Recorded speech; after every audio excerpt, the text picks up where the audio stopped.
pretty much self-cultivation, to be quite simple, right to the point. Great. Yeah. Where did you get the idea of calling it self-cultivation? I'm curious. I'm a massage therapist, so I guess it's just part of my lingo.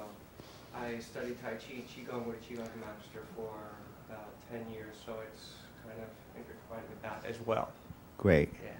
Yeah. Cultivation is usually a Chinese Taoist lingo. You know, when you hear it, you get a sense that there's some Chinese background in there, so that makes sense. Well, thank you for coming. Sure, thank you. And it's Stephen. Michael. Michael, I'm sorry, Michael. Okay. Hi, my name's Kathia, and I just heard about this yesterday through a friend, and he showed me the website, and it looked interesting, and I've always been very fascinated by everything that's sensual in every aspect of life, not just in the realm of intimacy and sex. So it just seemed interesting to find out more. Excellent. Yeah. All right. Thank you, Katia. Thank you for coming. Hi, my name is Oscar, and well, I think I'm very bad at this thing of sexual relationships. I think I'm not doing right. It's like I'm always in my mind, and I'm very good at meditation, Buddhist meditation, but I think like all the part of more physical thing, I like a little bit lost, and that's why Wow. I'm here. Thank you for your openness and vulnerability. That's a good start, believe it or not.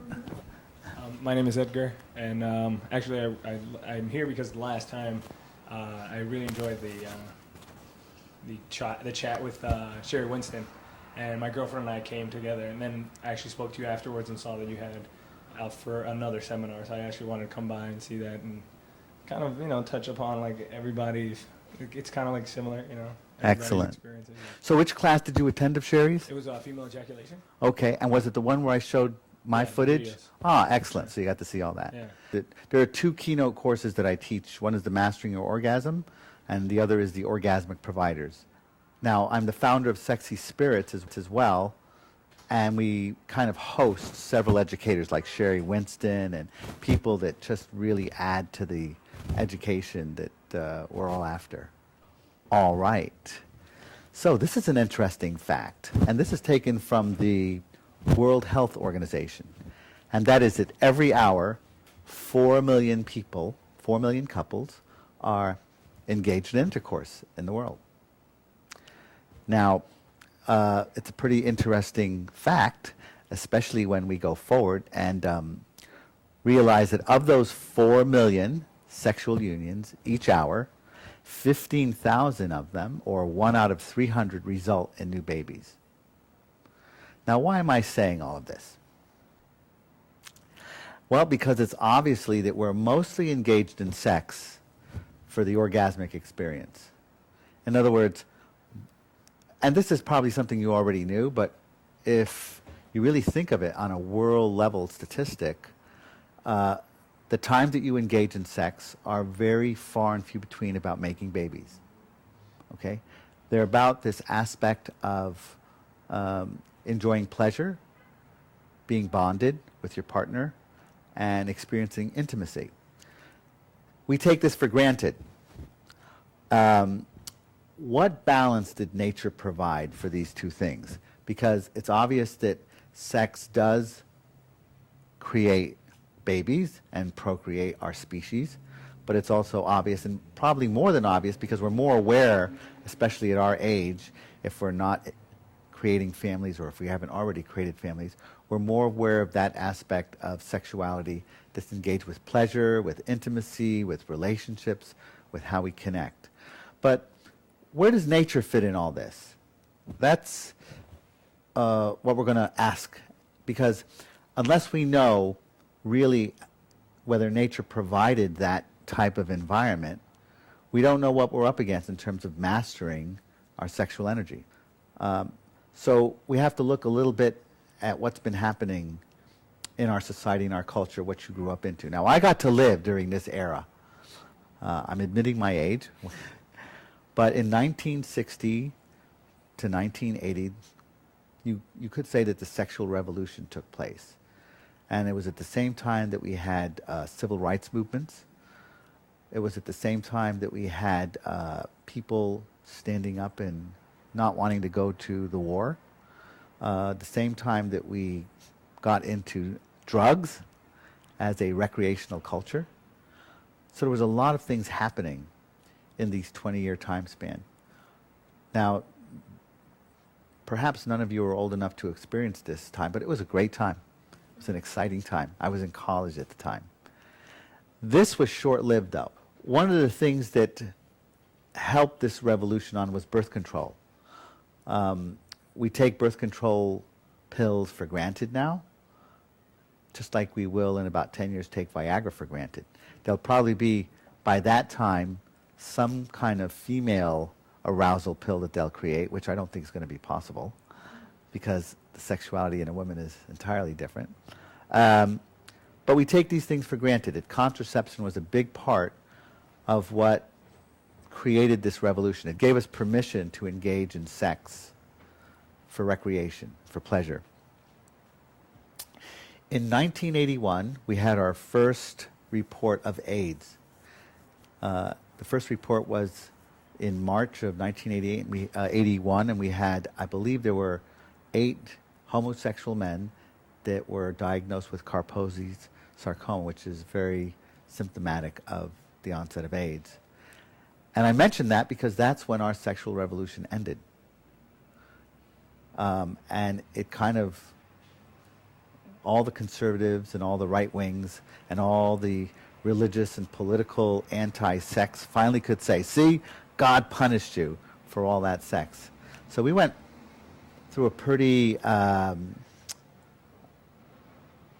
harsh crushing of the sexual revolution that we began to live in.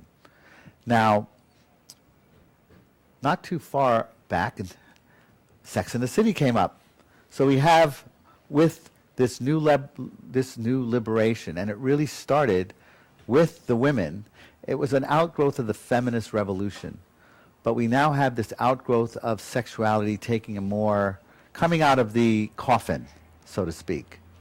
And for the first time, sexuality beginning to make itself known as we do. Sex and the City was when did we ever manage? I mean, think of Leave It to Beaver back then, or A Father Knows Best. If you would ever told them back then that there was going to be an ongoing series called Sex and the City, they wouldn't have believed it. So movies like Sex and the City and the internet. The internet has provided a huge opening in the way we view sexuality. I remember when I first saw my first pornographic movie, I had to sneak into a theater. You know, I was very shy about sneaking into a theater. I think I had just turned 18, and I couldn't wait to experience a X-rated movie just to see what it was all about.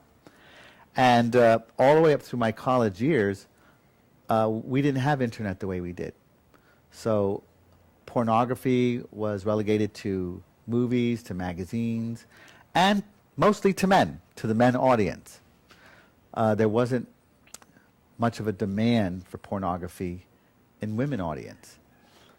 What's very interesting today is because pornography is so available on the internet, it's been statusized that women, as much as men, now turn to the internet for pornography and get stimulated. So the internet and media has totally changed how we experience our sexuality. So today we have this almost moral and ethical question. This is a kind of an example of some of the things that are happening in all of our minds.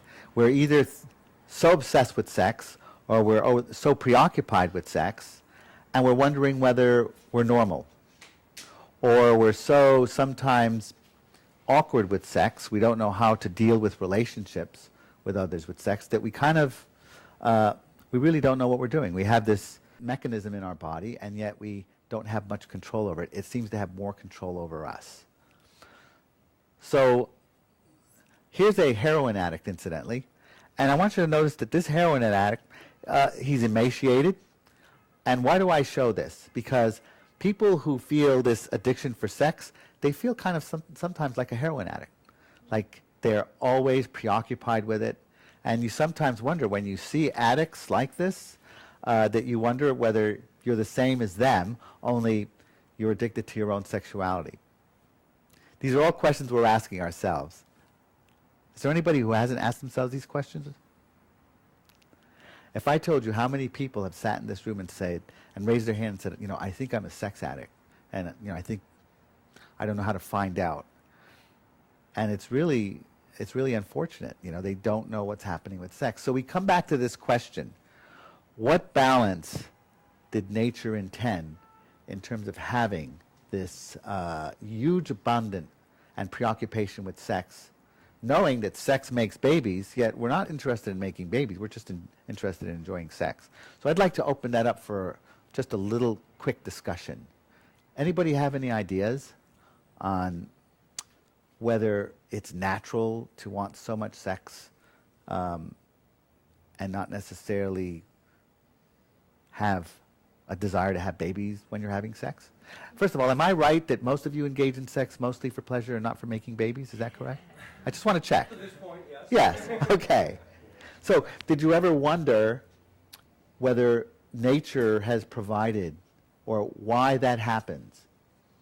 Is it our society that's made it so liberal for us that we get that kind of stimulation? Any ideas? Any ideas that have come up on your mind? Could you hold the mic? What do you say, Mike?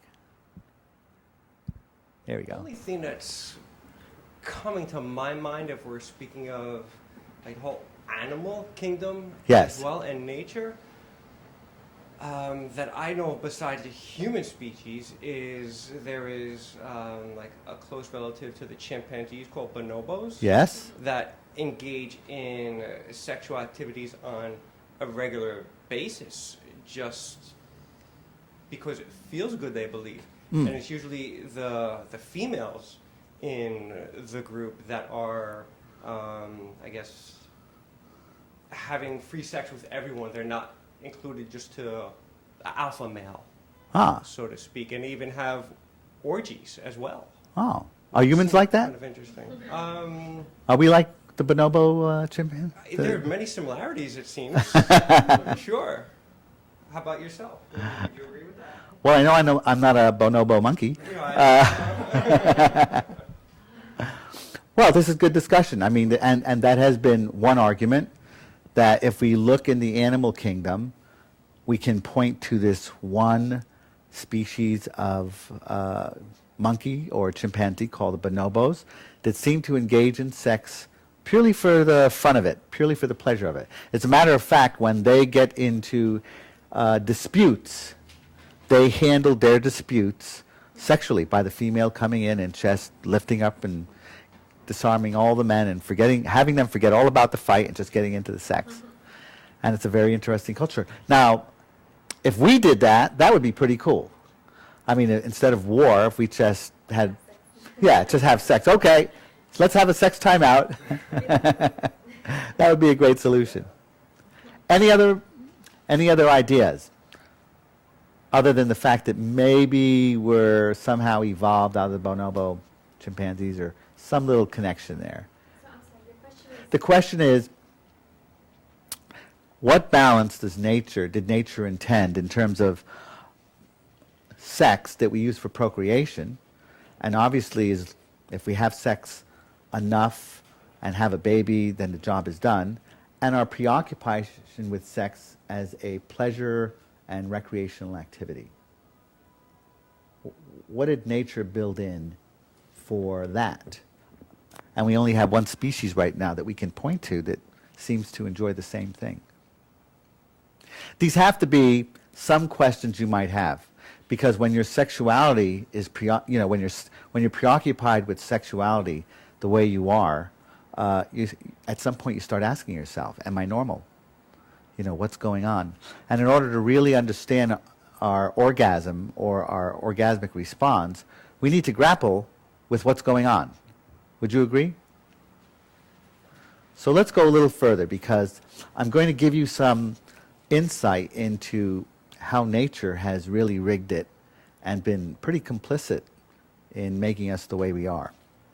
So we're going to start with the human male sperm, only because, well, in this case, that slide came first. But every ejaculate in a man, he has approximately 2 million sperms, actually 200 million sperm. Okay, and that's in a young man. As you're sitting here listening to me, and if you're male, your body, every second that you are listening to me, is creating 1,000 sperms in your testicles. That's a lot. Okay? Women, you're just as guilty. When you're born, you are born with over 1 million eggs already formed in your undeveloped ovaries. Now, as you reach puberty, that number is cut in half, and during that lifetime, your menstrual cycles will release between 400 and 500 eggs in a lifetime. Now, here's the question. Why did nature create so much baby potential in us? In other words, it would seem that with 2 human beings alone, you could populate the whole planet in a decade. Right? Yet each one of us are born with so much sexual energy. Men born with so much sperm, enough to populate a continent, and women with enough eggs to deliver babies in a country. So that's the thing we want to look at. We want to begin to appreciate that we are born with so much sexual energy. And of course, the next question you have to ask yourself is, what do we do? What do we do with that excess energy? And that's pretty clear to each one of you. Only you have the answer. Michael, what would you say what would you do generally with that excess sexual energy that you have? Could you pick up that mic?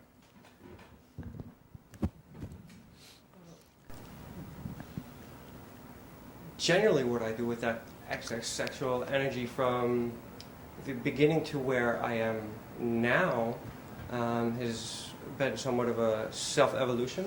Yes. It has just been have orgasms as much as I possibly can because it felt good.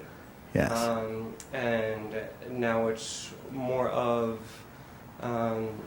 still having orgasms as much as I possibly can, but still in a process retaining that energy at the same time.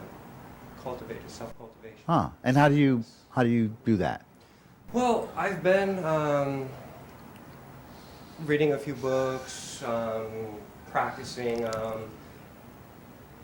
Montauk Chia book, Cultivating Male Sexual Energy, things like this. So how are your orgasms different now, say, before you read that book, in that you feel...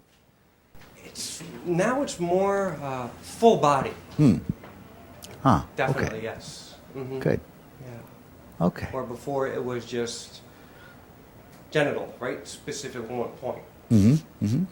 And is there anything specific that you're doing to get it from genital to full-bodied orgasms? Listening to my body. Breathing exercises. Trying to understand the subtleties of when the orgasm is going to start to happen, and then to let it redirect through my body. Gotcha. Yeah. Could you give that microphone to Katya for a second? Sure. Katya, what do you think about what Michael just said? What do I think about it? Yeah. Seemed like an honest answer. And Okay. I think it's interesting from my point of view to become aware of those feelings and to try to do something with them. And as you said, to try to, what was the word you said, to Redirect it through Yeah. my whole entire body. Excellent. Yeah, I mean, I think as you start to get to know your body better, you start to see, where those feelings come from. And, for me, Yes. when I was younger, I guess that's what happens when you're, especially going through puberty, you feel these feelings, and it's easy, I think, because it's new to, it's exciting. But as I've gotten older, I find that, I could feel these feelings with the boyfriend, instantly. And now I find that when it involves another person, it really depends on who I'm with. It just doesn't happen as easily.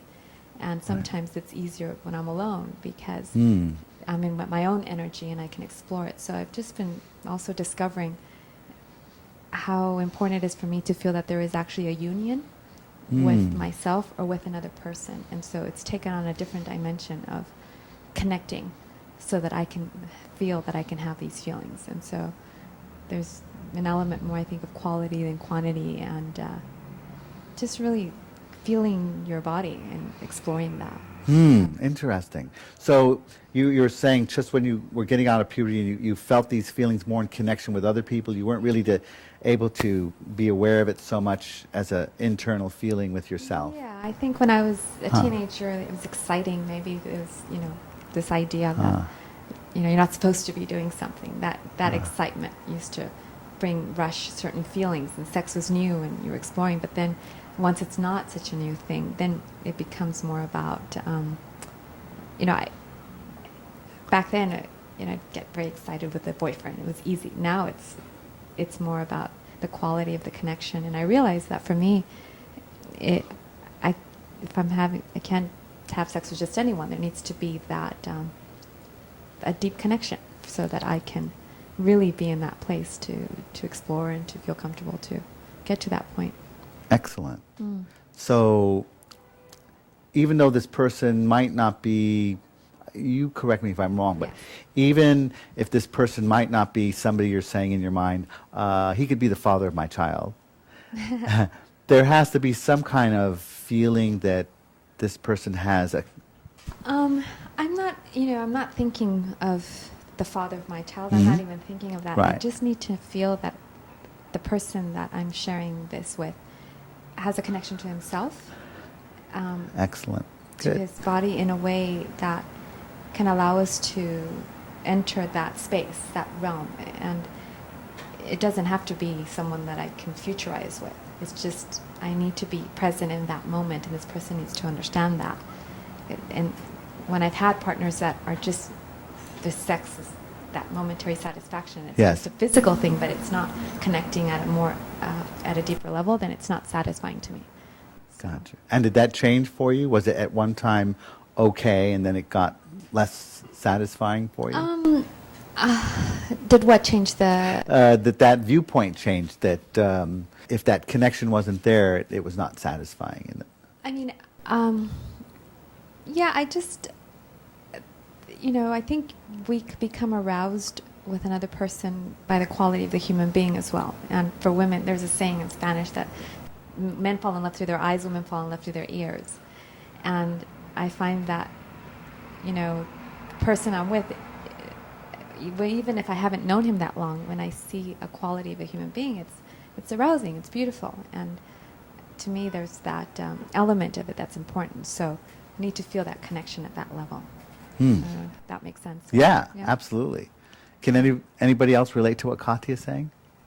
I can definitely relate to what Katya is saying, but more to the question that you asked, what do you do with the energy that builds up? Yes. I would say, I'd want to get to where Michael is, but at this point, We're working on it. Not 100% there yet. but I would say, I either masturbate or redirect it through, like biking or physical activity, But again, I feel for myself, I'd like to become aware of the subtleties, of my body, so that I can perhaps, redirect and be able perhaps to subdue, the buildup, or be able to release it in a more productive fashion where it's not so draining.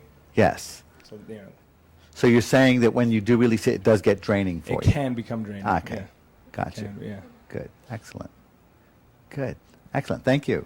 Anybody else? The question is, what do you do with this excess energy? How are you both doing back there? I haven't seen you in a while. Could you give him the mic? Thank you. And could you say your name? We missed your name in the beginning. My name is Jerry, Ah, hi Jerry. How are you? and I also read Mantak Chia's books with a lot of interest, and of course they are very practical books. You don't really read it if you don't try to practice. And I experienced all that. I know what Kundalini is, and I have had experience with the Kundalini Osho meditation, Yes. shaking your. And I understand the intellectual idea, and I think I feel it, but I don't know if I feel it or if I am making it up, because I want so badly to feel it. So that thing of the Kundalini coming up and you accumulating it in the brain and then making it circulate in a micro orbit and all that, Yeah. for me it's amazing, and it's something that I am working on, but at the same time it's very elusive. I don't know if I am making it up, like kind of linguistically. Uh-huh. I read this and then, of course, it's easy to feel whatever. Yes. Yes. Or, of if there really is a physical energy moving or Right. what. And so that's my experience. Right. So we're referring to Master Chia, who is a Taoist. We're going to be talking about Master Chia. He'll be one of the people we talk about today. And he's a Taoist. He's one of the most prolific Taoist masters that actually was accredited with bringing the sexual practices into the Western cultures and teaching them for the first time. Before that, they were forbidden to teach. But he kind of broke the rule when China was busy destroying all this work. So yeah, great. Thank you for your, and we'll be talking more about how to see that as a whole picture. Well, in this lecture class today, we're going to try to look as much at the dimension of how prior cultures, Eastern cultures, and other cultures even today, chose to come and manage their sexual energy. And we call it mastering your orgasm, because the idea is that we're really driven by our orgasm. When we indulge with pleasure, our orgasm is kind of the thing that's leading us. And when we arrive there and kind of express it, we kind of are no longer sexually driven at that point. So it's what we're going to do tonight is we're going to look at a lot of aspects to it. All right, and the first thing we're going to start looking at is the brain chemistry. And the idea by looking at all these aspects is the more knowledge we have about our bodies and how our brain chemistry works with this, and then how it affects our emotions and consequently how we behave, the more we have kind of a real handle on whether we're just pretending or really achieving some tangible results in our body. So this is a very interesting aspect that we're going to go to, and that is that we have, in a sense, we have two competing drives in us. And we are genetically programmed to procreate as a species, just like all the animals are. That's in our genes. But as this thing called human beings, and maybe inherited from the bonobos, we don't know, we also have this deep need for enjoying pleasure and intimacy. Now, one of the interesting things, and this has come up in two books I'm going to point out to you, is that the evolutionary imperative to procreate is a lot more stronger than we think. In other words, our genes are always at work, whether we know it or not. So you may be making love with a lover, and you may be fully protected, and you may have it in your mind, there's no way I'm going to have a baby. Your bodies don't necessarily know that. Your internal hormones and chemistry and all the messaging that's going into your body only knows one thing, that we are in the act of making babies as a possibility. My hypothesis is that not only is your body going into motion as if it's going to make babies, but also all the blueprints that you've inherited from your parents about relationship, about what it means to have a good family. You said, if I feel he's really connected with me or not. With himself. Okay. I'm sure that if, are you married? Okay. I'm sure that if you had chose to have a husband in your life, you'd certainly want him connected with himself, right? Absolutely. Absolutely. Absolutely. So already you're resonating a desire and a need for another person to enjoy him sexually, but also, if you look at it as a potential mate in your life, one that may be the father of your children, that's really what you want him to be as well. See, so that's all built in there. That's what's turning you on. And you might not be saying on a conscious level, oh, I like him because that's what I want my husband to be. But your body and your whole blueprint is lining up to say, yes, this is what I want to vibrate with as much as possible so that down the road, this is what I get. Okay, that's my hypothesis, that we plug in our blueprints. But the important thing to realize here is that biological imperative is actually stronger and can, remember that heroin addict I showed to you? Do you see how the heroin and his drive for heroin almost caused him to be emaciated, even to the point of probably ill health, right? Well, in a sense, that's what our biology to procreate is doing to us. It really is not concerned about our happiness. It's more concerned about whether we have the right genetic material with our partner to make a good baby. Does that make sense? And that's under our consciousness. And that's something to realize.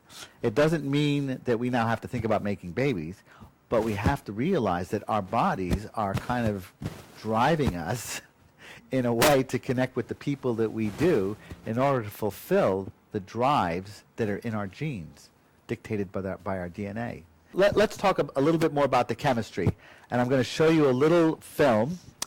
This is by Deepak Chopra. He wrote this book about 4 years ago. It was his first book on sexuality and probably his last one.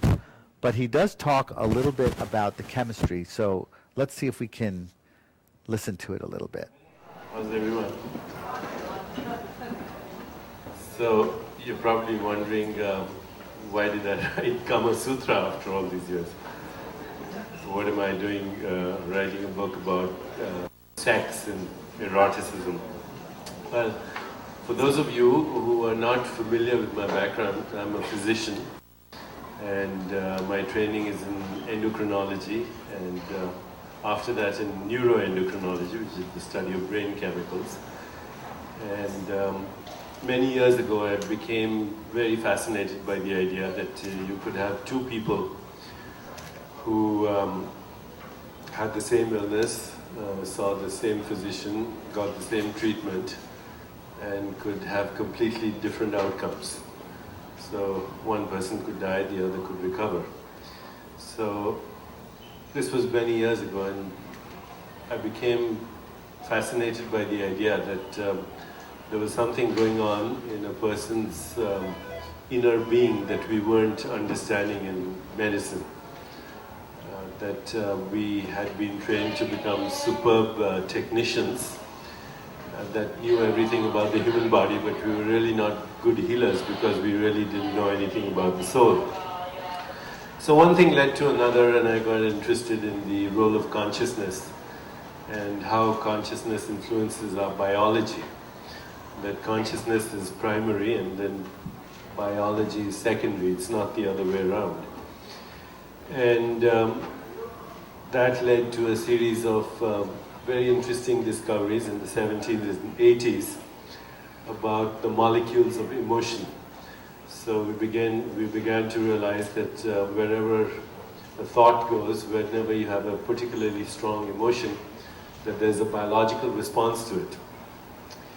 And it took about 25 years of really good research in many medical institutions to ultimately realize that what we call healing is actually a biological phenomenon. It's real. You know, people do recover from even terminal illnesses sometimes. They get remissions, and in the past we used to call these remarkable, exceptional cases spontaneous remissions, which is a convenient way of saying we don't know what happened. It wasn't supposed to happen, but it happened.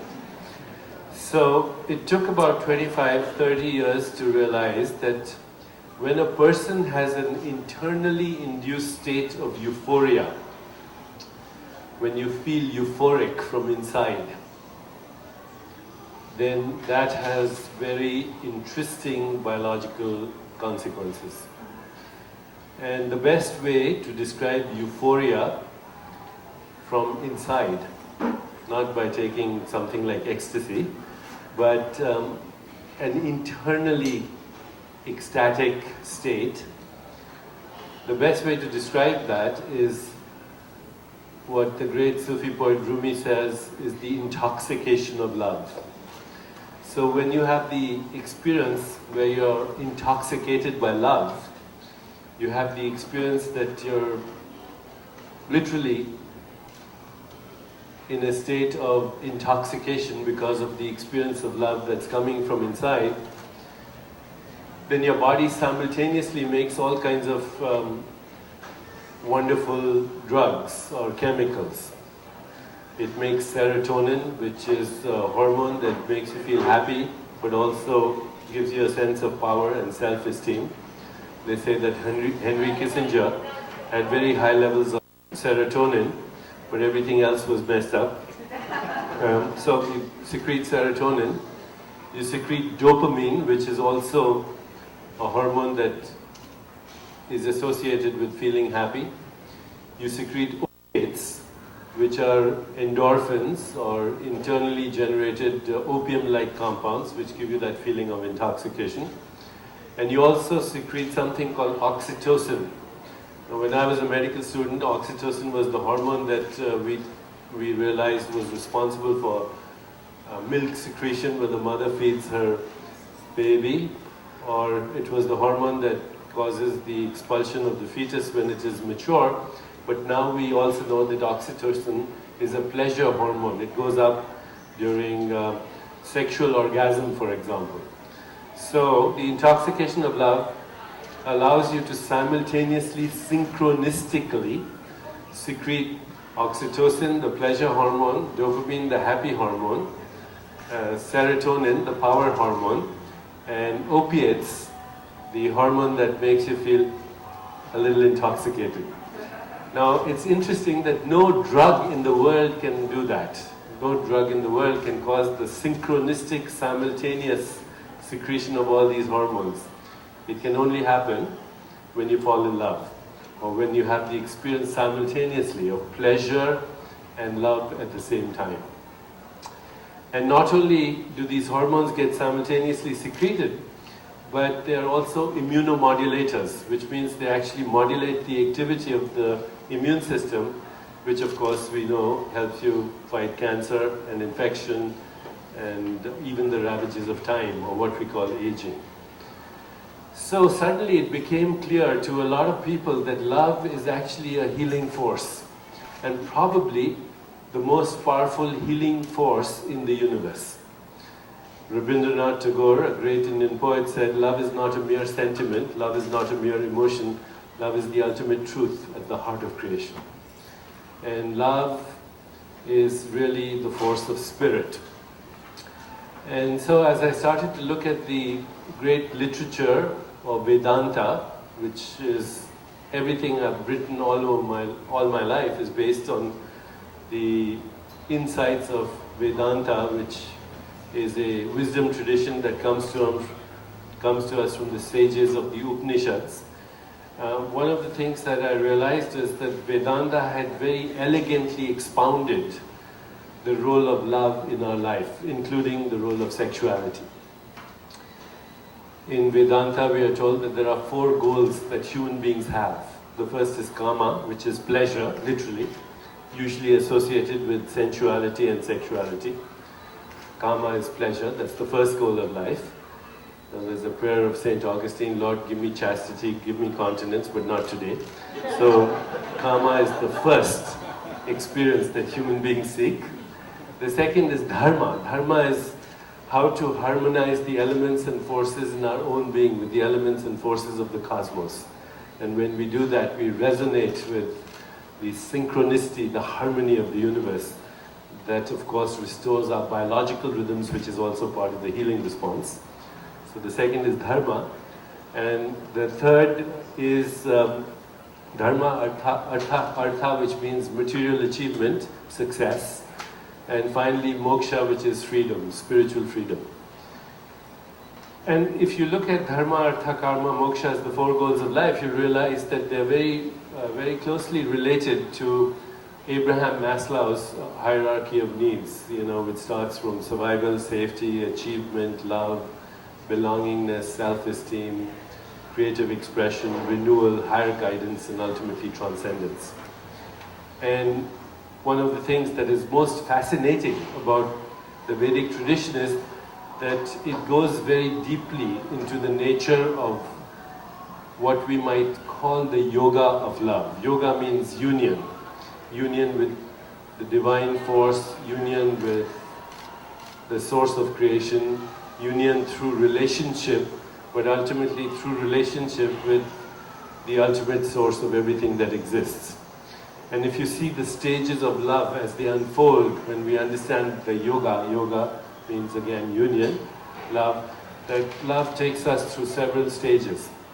And when I looked at all the commentaries on Kama Sutra, which have come around in the last 100 years, the first commentary on Kama Sutra in the Western world was by Sir Richard Burton, not to be confused with the actor. This was in the 1890s or so. I think most because of the way the Kama Sutra was initially translated by Western commentators, most of the emphasis was on basically sexual positions. And there was no emphasis on the context out of which the Kama Sutra came, the context of spirituality. The understanding that sexual energy is the creative energy of the universe. Anything that's alive has that energy. And even though sexual energy can be expressed in love-making, in sexuality, the same energy can be experienced in so many forms. So whenever we feel a sense of arousal, a sense of alertness, a sense of aliveness, an experience of passion or interest or creativity or effervescence or energy, it's the same energy in different forms. And by cultivating the right use of this energy, one can in fact use sexual energy for healing, one can use sexual energy for tantra, which is literally magic and transformation, and one can use sexual energy for enlightenment or moksha. And as we examine the experience of this energy, it goes through several stages. So the first stage, and this is, by the way, all expounded in the new book, and for the first time in any book that deals with Kama Sutra, the first stage of love is attraction. And the law of attraction says that we are attracted to those people in whom we find traits that we have but want more for ourselves. That's why we like their energy, we like to hang around them. And the law of repulsion, which says that those that we are repelled by are also mirrors of ourselves, that all relationship is a tool for the evolution of our consciousness. And as we move through the first stage of attraction, the second stage is one of second awareness or infatuation, where a soul connects with another soul. And in that experience there's immense attraction, but there's also appreciation, there's also a deep listening, which is a listening from the level of the soul, from the heart. There's also a deep affection. And that stage of second stage of infatuation then leads to what we call communion, where soul connects with soul, where there is a sense of equality, where there's a sense of sensitivity to another person's feelings without really understanding why they're having those feelings, where there is a communion of soul to soul, where there's emotional intelligence. Emotional intelligence is the ability to understand relationship, is the ability to get in touch with our own emotions, and it's the ability to empathize with somebody else's emotions. And according to most psychological studies, the average national leader or the CEO of a multinational corporation is emotionally dwarfed at the age of 8 years. So no wonder we have all the problems in our society today. Because even heads of state are emotionally retarded males, usually dwarfed at the age of 8 years. That's the third stage of love. The fourth stage of love is intimacy, which includes sexuality. And in sexuality, the peak experiences of sexuality, referred to as orgasm, are actually spiritual experiences because you go beyond the ego. You experience a sense of timelessness. You surrender. You're intimate. You're vulnerable. As Rumi says, if you're not naked by now, go back to sleep. And that is a great metaphor, the awakening that we need from the sleep that we are all in as a result of our ego-based consciousness. So intimacy and sexuality leads to surrender. Surrender is that stage of love where there is no desire to insist or beg or manipulate or seduce or cajole or convince. There is that simple expression of allowing. And from surrender, there is the experience of passion. You know, Rumi in one of his poems says, the most important thing as a human being you can do is to learn to become a passionate lover of life. A passionate lover in love, but a passionate lover in life. He said if you're a passionate lover in life, then you'll be a lover in death, you'll be a lover in the tomb, you'll be a lover on the day of resurrection, you'll be a lover in paradise, and you'll be a lover forever. But if you haven't learned to have that passion and love, then don't count your life as having been lived. On the day of resurrection, it will not be counted. Passion is the awakening of the archetypal energies that exist within all of us. In traditional Vedanta and Tantra, they are the full awakening of Shiva and Shakti. Shiva is all the masculine energies of the universe, such as strength, power, initiative, and Shakti is all the feminine energies of the universe, such as beauty and intuition and nurturing and affection and tenderness, and that kind of intelligence that is contextual and relational and holistic and nurturing, that doesn't have a win-lose orientation, that eavesdrops on the feminine face of God. Shakti or Shekinah is the Hebrew word for it. And finally, the last stage of love is enlightenment, ecstasy. We're living in a culture that is a very addictive culture. You know, as a physician, if you ask me what's the number one disease of our society, I would say it's addictive behavior. That we are a society, a culture, a civilization where the number one ailment is addictive behavior. And the great wisdom traditions would tell us that addiction is a second-class substitute for true exaltation of spirit. That at some level our soul yearns for and hungers for and longs for that exaltation, that ecstasy, which is the original primordial state of our soul and our spirit. And if you don't know how to find it, through love, through relationship, through devotion to God, then we go about it through second-hand means. And the fact that we are an addictive civilization is actually testimony for the fact that there's this deep, deep spiritual yearning. This ecstatic state, which is the original state of our soul, the end of the journey from where we began, you know, T.S. Eliot, we shall not cease from exploration, and the end of our exploring is to arrive where we started from and know the place for the first time.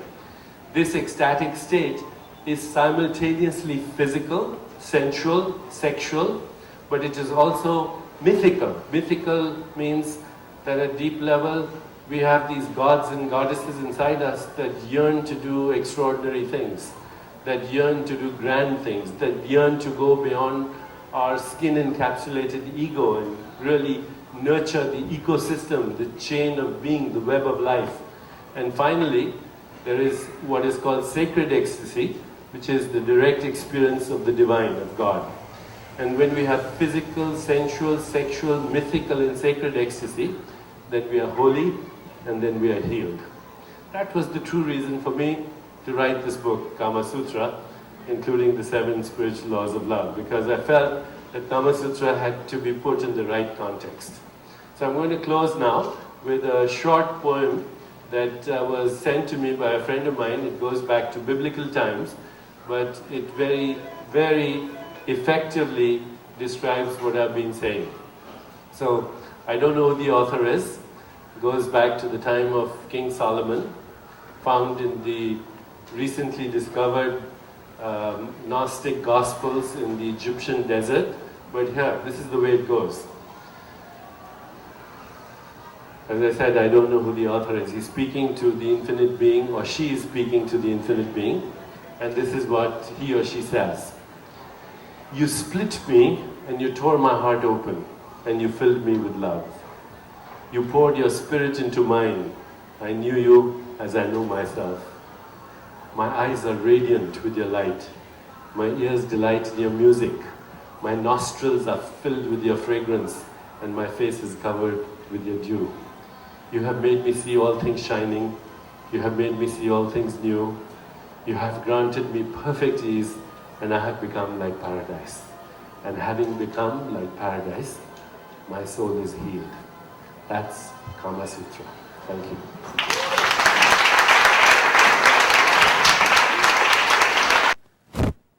How nice that if we indulge in sex, not only do we have these pleasure hormones, but we also build up the immune system, according to Deepak Chopra. Now, he said 2 specific chemicals that I want you to remember, and that is dopamine and oxytocin. And they're very key chemical opiates that are released in the brain during sexual excitation, but different kinds, and we're going to talk about those. But those are the 2 key I'm going to have you remember, and that we're going to talk about. Now, there's a really cool book that I would recommend called The Mean Genes. And this was written by 2 Harvard students, actually professors, and they talk about how the genes have no consideration, again, for our happiness. They're really up to, it only cares about one thing, and that's survival and procreation of the species.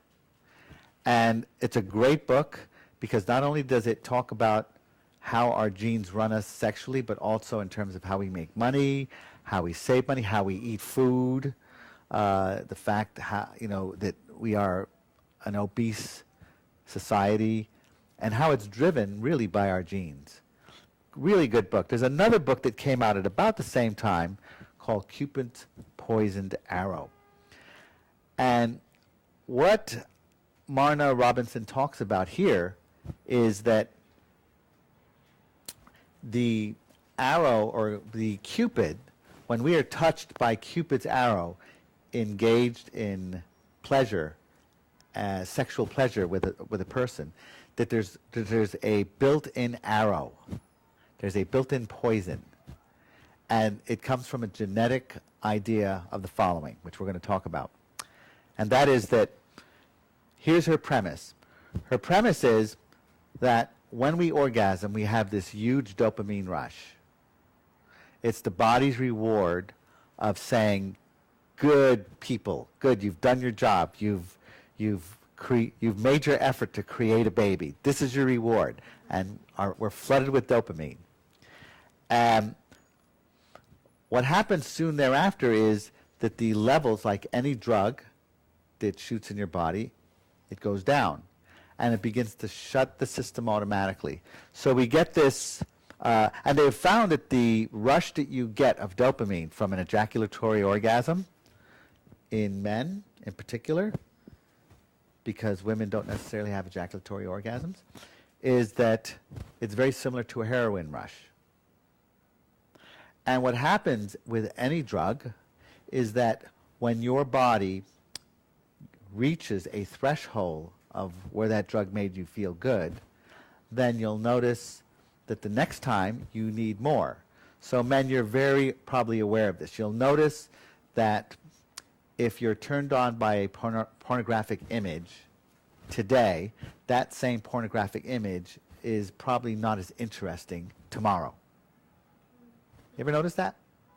You ever notice that you have to find something else that's stimulating? And no matter how hot it was yesterday, it's not as hot today. You need another build-up. You need another fix.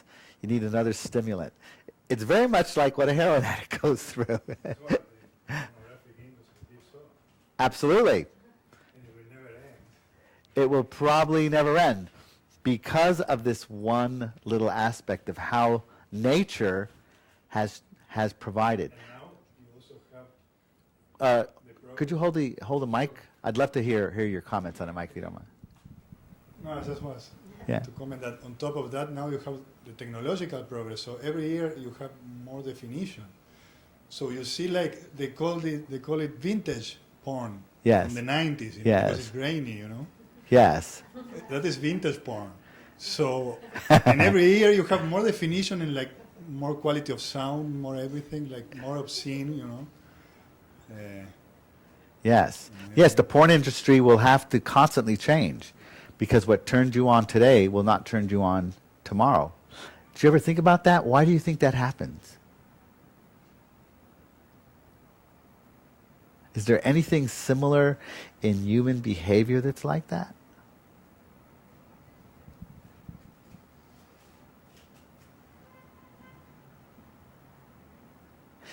You see, nature wants you to keep finding a new partner to procreate with. You know, as soon as you bond with the person you're with, nature has a feeling that the genetic strength will begin to weaken. So it needs a new stimulation. It needs a whole new genetic difference. It's crazy, isn't it? It's really nature trying to command you to do the best possible survival for your species. And yet what happens is we begin to translate that into human emotions of, oh, he's no longer interested in me. Or the 2-year itch in a relationship where after 2 years, oh, the sex is routine. It's not the same. Not realizing that it's all in our genetic coding of what's happening. But it's interesting that she says that also happens to the female. Oh, absolutely. And Absolutely. but maybe socially it's not that easy to accept that for the female herself. You know. Though it's getting there, yeah. It's getting there. Before you came We're in, working on it. we talked about how the new second wave of the sexual revolution has started with the outgrowth of feminism into the woman now coming into claiming her sexuality. Right now we're living in an era where women own the sexual industry. They own the sexual power in our society. Men are falling apart because they're not able to handle or comprehend what's happening. For the first time in our society, women are saying, hey, I love to have lots of sex. Okay? And this is new. This is actually relatively new in our society. Let's go a little bit further with this, and this talks again about how we get addicted. That when you get high on one drug, for instance, if you all remember your very first experience, I remember my first experience as a little kid. You know, all I had to do was touch another person, and I got turned on. You know, now would that work for me?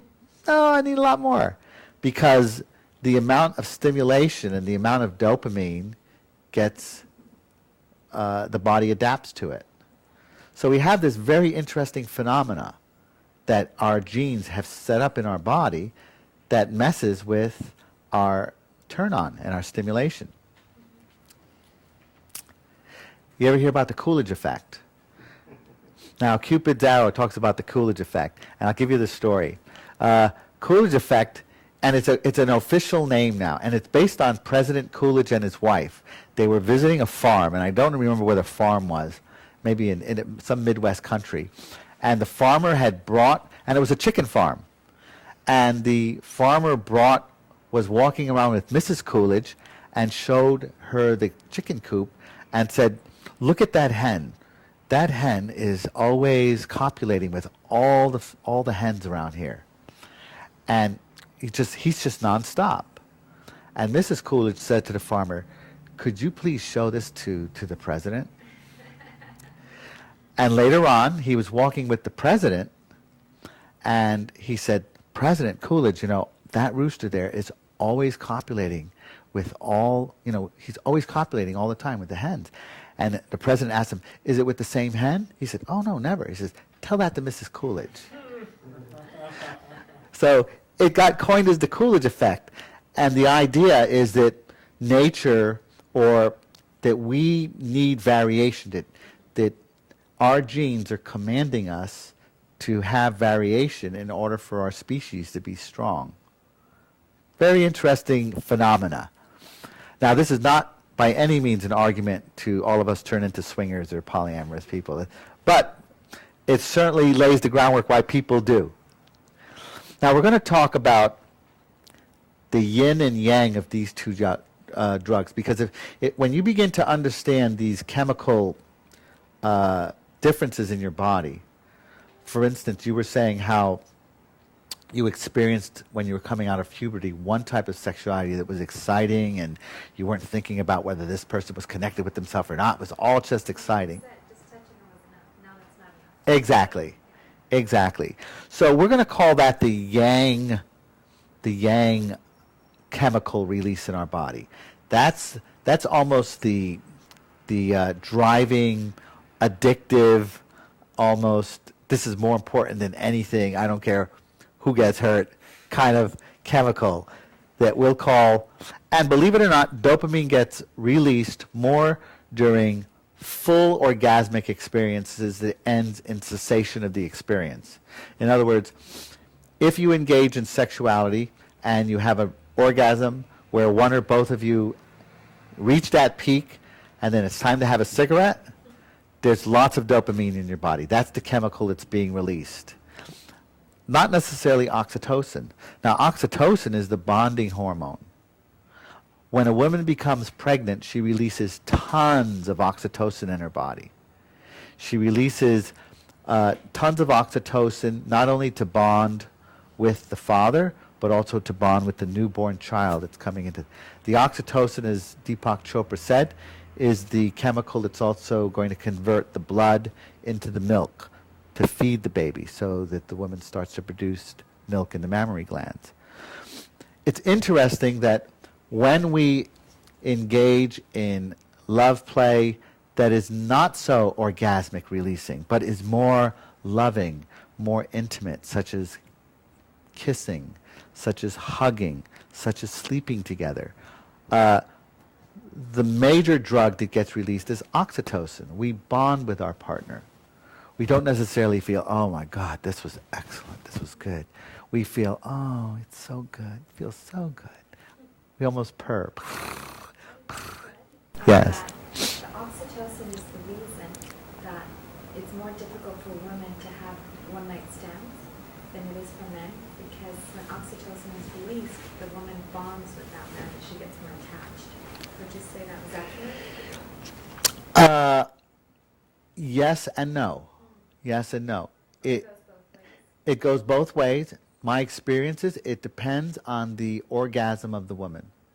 If the woman has had a full-blown orgasm where she is just spent and she is just, wow, generally she can be just as attached as the man can be. On the other hand, when she hasn't had that mind-blowing experience where all the dopamine has flooded her body, she has that still, almost that neediness to still be held, to still be loved. It's going to be more present in the woman who has not had that full-blown release. Would you agree with that? Yeah. Okay. So it's really, and they're talking about the difference on how you get that dopamine release from very intense orgasms. Now, it's good to know this because through understanding these chemicals, and we're going to call oxytocin, incidentally, the yin chemical, whereas dopamine is the yang chemical. And we need both of them, actually. We need to be driven by dopamine, but we need to modulate and balance that with oxytocin.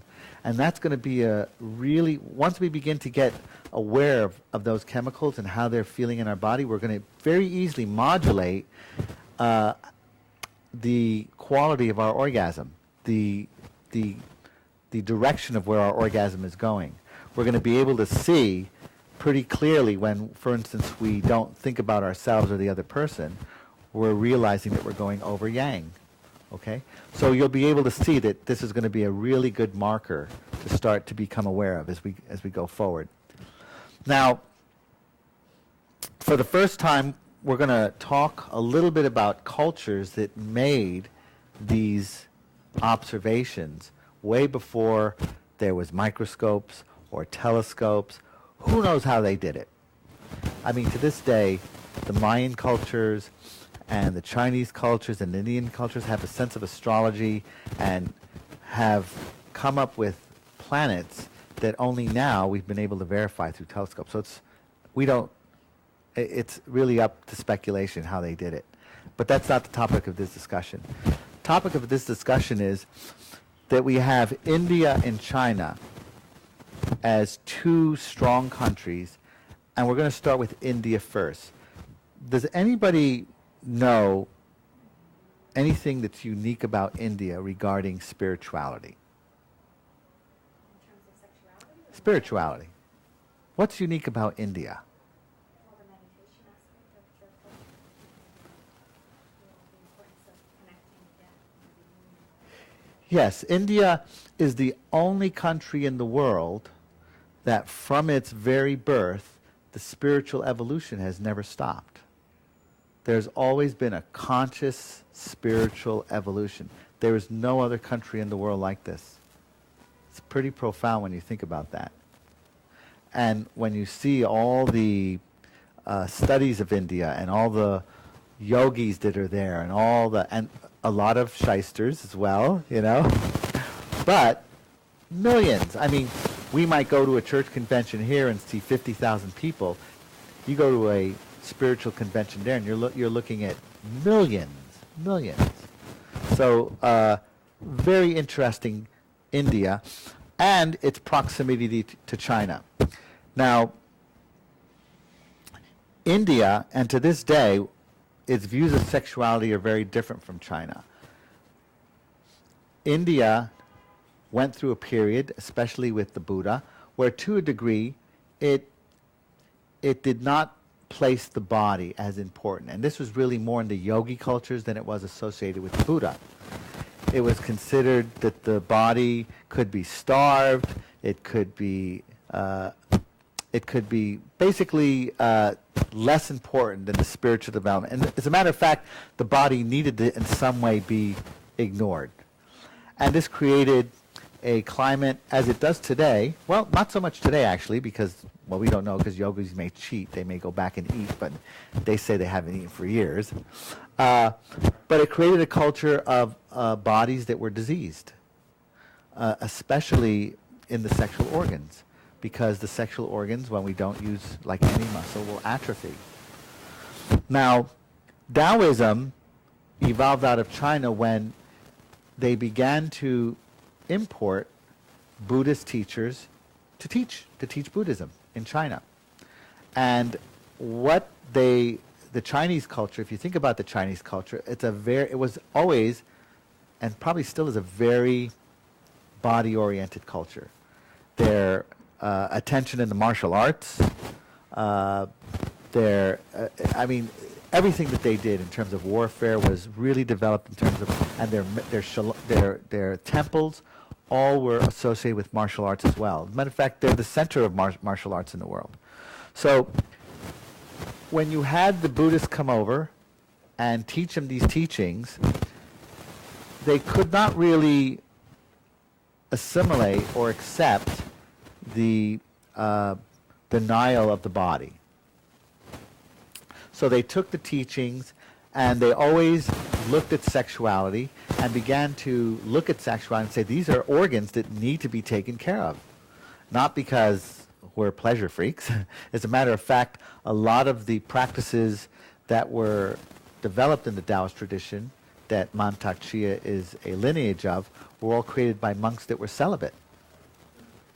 And Master Chia always talks about his master that he told him, he said before he died, he said, make sure you practice a lot of masturbation with these practices, because that's the way they practiced. They practiced their sexual practices through masturbation.